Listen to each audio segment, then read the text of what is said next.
Sidang lanjutan atas gugatan mantan karyawan Ashanti, Ayu Khairun Nurisa dalam kasus perampasan aset pribadi dan akses ilegal kembali digelar. Sayangnya pihak penggugat justru tidak hadir yang bikin pihak Ashanti sebagai tergugat mempertanyakan keseriusan gugatan Ayu. Dari pihak penggugat ternyata mengonfirmasi tidak hadir nih. Kami sini juga justru mempertanyakan yang terkait dengan sikap dari penggugat. Sebenarnya gugatan ini mau diarahin kemana gitu. Jangan sampai arahnya itu kayak warna baju saya hari ini, abu-abu. Kita nggak jelas nih mau serius atau enggak. Gugatan Ayu terhadap Ashanti terkesan abu-abu.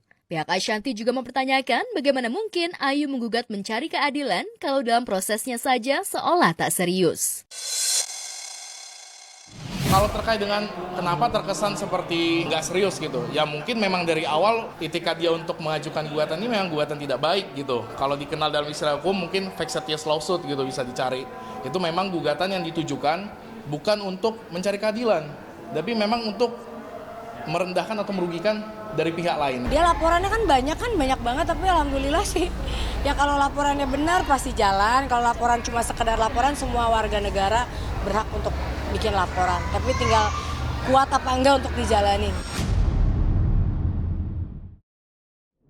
Ashanti mungkin terkesan santai menghadapi kasusnya. Tapi Ashanti nampaknya kadung merasa dirugikan oleh laporan Ayu hingga memilih melanjutkan semua kasus yang terlanjur berjalan. Apakah artinya Ashanti yakin gugatan Ayu tidak kuat dan potensi gugur? Sebenarnya aku sih udah nggak terlalu ngikutin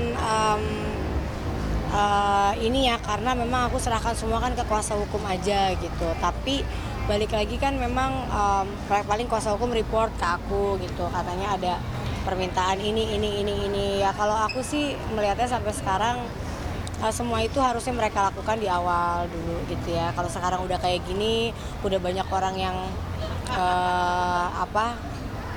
berjuang untuk bisa sampai begini. Udah banyak orang juga yang ibaratnya terluka mungkin dengan ucapan-ucapan dan fitnahan-fitnahan. Sampai akhirnya aku karena masalah ini juga ada beberapa hal yang merugikan buat aku. Terus kalau maaf insya Allah aku udah maafin gitu. Tapi proses harus tetap berjalan. Idealnya dari saya sih, saya berharap ketika memang minggu depan tidak datang lagi dari pihak penggugat, itu ya mungkin digunakan aja hak dari majelis hakim di dalam HIR untuk digugurkan gugatan ini. Itu memang harapan kami. Tapi kalau memang minggu depan datang, ya silakan, kami juga siap untuk menjalani sidangnya. Untuk kedua kalinya, Adli Fairuz kembali absen dalam agenda mediasi sidang perceraian dengan sang istri Angbin Rishi yang digelar Kamis yang kemarin di Pengadilan Agama Jakarta Selatan.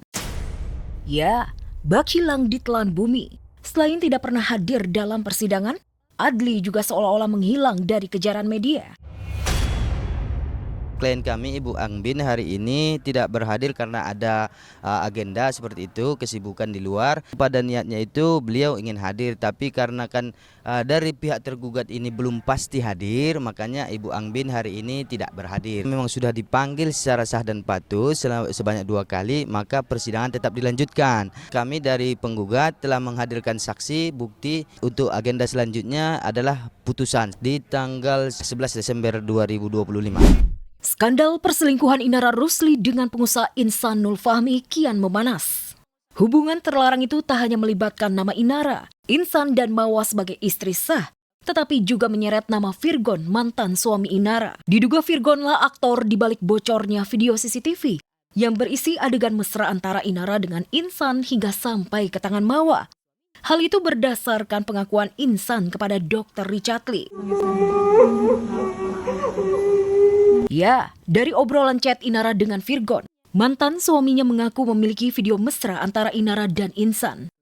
Insan pun curiga bahwa mantan suami Inara lah yang memberikan video CCTV itu kepada Mawa istrinya. Karena tak lama berselang Insan dapat kiriman video CCTV tersebut dari abang Mawa. Mawa pun langsung membuat laporan ke Polda Metro Jaya atas kasus dugaan perselingkuhan dan perzinahan yang dilakukan Insan dan artis berinisial IR. Jadi mohon doanya semoga lancar prosesnya. Saya serahkan ke pihak penyidik, bukti-bukti udah saya kasih tahu ke penyidik. Buktinya ada CCTV terkait hubungan mereka. Dari kecurigaan tersebut, Inara yang tak terima privasinya jadi bulan-bulanan publik, akhirnya melalui kuasa hukumnya, Inara juga membuat laporan ke Barreskrim. Walaupun belum diketahui siapa yang dilaporkan Inara, tapi diduga kuat mengarah ke nama Virgon. Mendengar nama anaknya dituding penyebar video CCTV yang berujung laporan polisi, Ibunda Virgon Eva Manurung pun angkat bicara.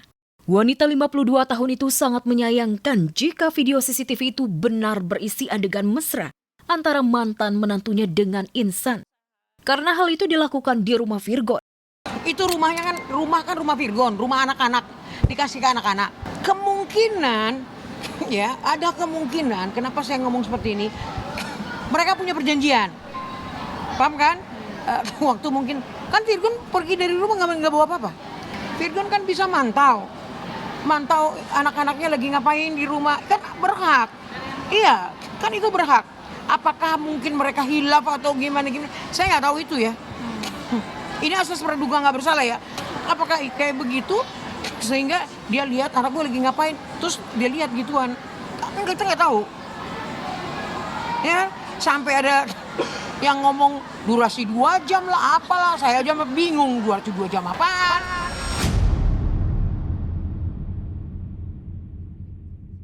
Terkuaknya hubungan gelap Inara dengan Insan sepertinya membuat Inara benar-benar terpuruk. Nama baiknya tercoreng, ia pun harus berhadapan dengan hukum atas tuduhan perselingkuhan dan perzinahan. Kasus selamanya dengan Tenri Ajeng, wanita yang dituduh orang ketiga dalam rumah tangganya dengan Virgon, kembali diungkit. Sementara Mawa istri Insan mendapatkan banyak simpati dari publik. Bahkan Umi Pipik sampai menghadiahi Mawa umroh.